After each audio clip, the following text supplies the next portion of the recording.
अथवा मैले ओभरपे गरेको छु कि लेस पे गरेको छु भनेर धेरैले सोध्नुहुन्छ र धेरैले मेसेज गर्नुहुन्छ र धेरैले स्क्रिनशट पनि पठाउनुहुन्छ कसरी क्याल्कुलेट हुन्छ के हुन्छ भनेर।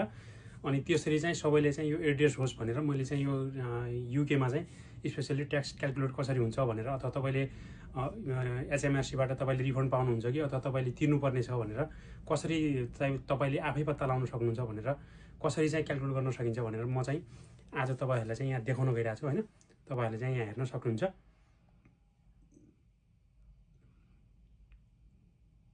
र ठ्याक्क के छ भने फर इक्जाम्पल मैले यता ट्याक्स क्याल्कुलेसन कसरी हुन्छ भनेर एनुअल इन्कमलाई चाहिँ मैले चाहिँ हिसाब गरेर गरेको छु होइन। यो तपाईँले चाहिँ फर्स्टमा फर इक्जाम्पल तपाईँको एनुअल इन्कम चाहिँ 2025-26मा तपाईँको फर इक्जाम्पल 30,000 एनुअल इन्कम छ भनेपछि तपाईँको पर्सनल एलाउन्स भनेको 12,570 हुन्छ र त्यो 30,000मा चाहिँ 12,570 घटायो भने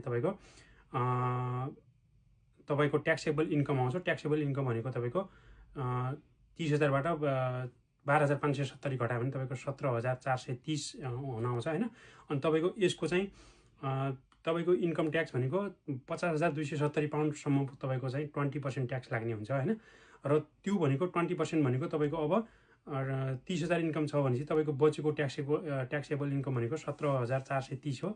17,430 को 20% तपाईँको यदि गर्नुभयो भने तपाईँको 3,486 पाउन्ड चाहिँ तपाईँको ट्याक्स तिर्नुपर्ने, एक्चुअल ट्याक्स तिर्नुपर्ने हुन्छ होइन। र त्यो एमाउन्ट तपाईँले यदि तपाईँले एचएमआरसी एपमा चाहिँ तपाईँले चाहिँ हेर्नुभयो भने तपाईँले चाहिँ फर इक्जाम्पल तपाईँले चाहिँ 4,000 तिर्नुभएको छ, 4,200 समथिङ तिर्नुभएको छ भने चाहिँ तपाईँले 800 पाउन्ड चाहिँ फिर्ता पाउनुहुन्छ। तपाईँले क्लेम गर्न मिल्छ र क्लेम गर्ने भनेको तपाईँले जुनदेखि स्टार्ट हुन्छ उनीहरूले अहिले चाहिँ क्याल्कुलेट गर्न चाहिँ स्टार्ट गरेको हुन्छ एचएमआरसीले होइन। तपाईँले जुनदेखि चाहिँ क्लेमको अप्सन आउँछ त्यो एचएमआरसी एपमा चाहिँ हेर्न सक्नुहुन्छ। र तपाईँले फर इक्जाम्पल 3,486 तिर्नुपर्ने ठाउँमा तपाईँले 3,200 तिर्नुभएको छ भने तपाईँले 200 चाहिँ उल्टा त्यो एचएमआरसीलाई चाहिँ तिर्नुपर्ने हुन्छ।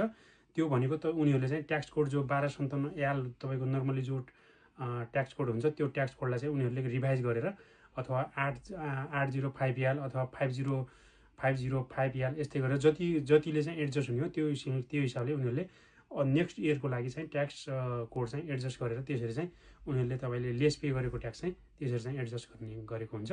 तपाईँले एकचोटि हेर्न सक्नुहुन्छ। तपाईँले यदि एचएमआरसी एपको छैन भने तपाईँले घरमा मेल पनि आएको हुन्छ तपाईँको कहिले अबदेखि चाहिँ घरमा पोस्ट अफिस के अरे पोस्ट आएको हुन्छ। त्यो पोस्ट चाहिँ हेर्न नछुटाउनु होला। P800 फर्म भनेर आएको हुन्छ, त्यसरी चाहिँ हेर्न सक्नुहुन्छ है।